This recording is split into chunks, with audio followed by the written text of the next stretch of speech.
Hi everyone, আমি পায়েল চলে এসেছি আমাদের দৈনন্দিন জীবনের আরও একটি ব্লগ নিয়ে। আশা করি তোমরা সবাই খুব ভালো আছো, সুস্থ আছো।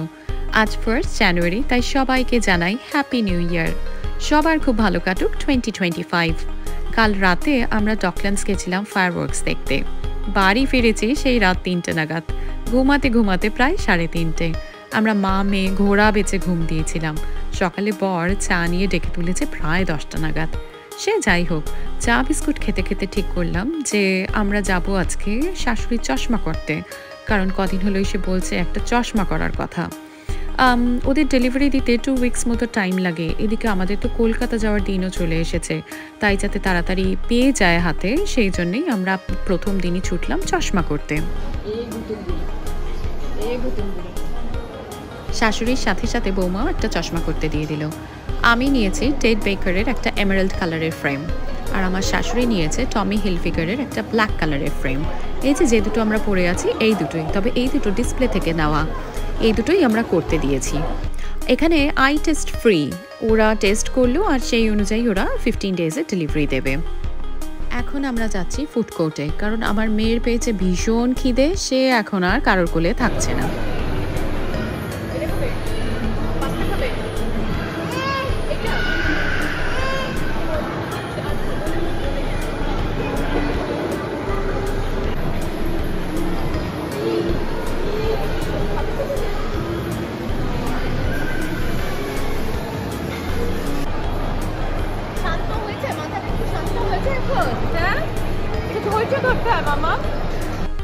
আমরা সোল অরিজিন থেকে চিকেন কাটসু র্যাপ অর্ডার করেছিলাম, সেটাই খাওয়াচ্ছি ওকে। ভীষণ ফ্রেশ হয় ওদের খাবার। ওরা দোকান বন্ধ করার আগে সব খাবার বিক্রি করে, আদারওয়াইজ ডিসপোজ করে দেয়। কলকাতা যাওয়ার আর 3 সপ্তাহ বাকি নেই, তাই ফুড কোর্ট থেকে সোজা ঢুকলাম কাঠমান্ডুতে, কারণ এখনও 1-2 জনের গিফট কেনা বাকি। আমি ছেলেদেরটা একটু কমই বুঝি, তাই মৃন্ময় শপিং করছে আর আমি ভিডিও করছি।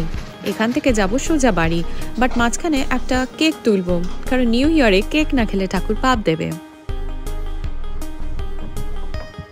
বাড়িতে ঢুকে মৃন্ময় লেগে পড়েছে তার বাগানের কাজে।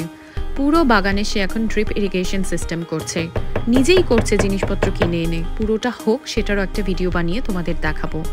আমরা যে এই যে মাঝে মাঝে ঘুরতে যাই, কতবার আর লোকজনকে বলা যায় যে আমাদের বাড়িতে এসে একটুখানি গাছগুলোকে জল দিয়ে দিও। আর গাছের পরিমাণ তো দিন দিন বেড়েই চলেছে। এই মুহূর্তে আমাদের 350-এর উপরে গাছ আছে, তাই মানুষকে বারবার বলাটাও খুব একটা ভালো দেখায় না।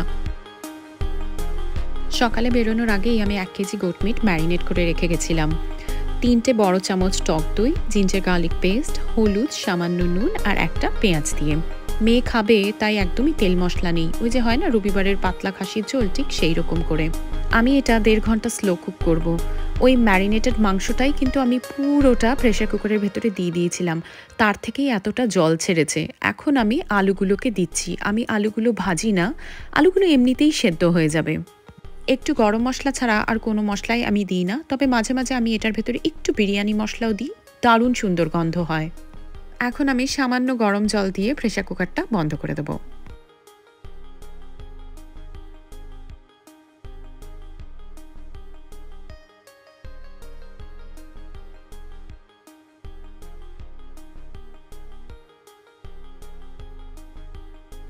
ব্যাস, আমার রান্না মোটামুটি শেষ। মাংসটা ভীষণ ভালো সিদ্ধ হয়েছে।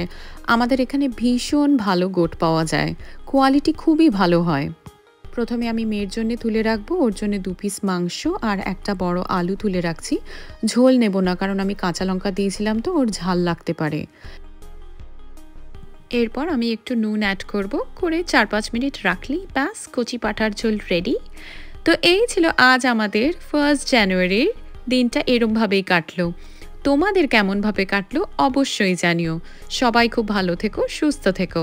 আবার দেখা হবে খুব তাড়াতাড়ি। টাটা।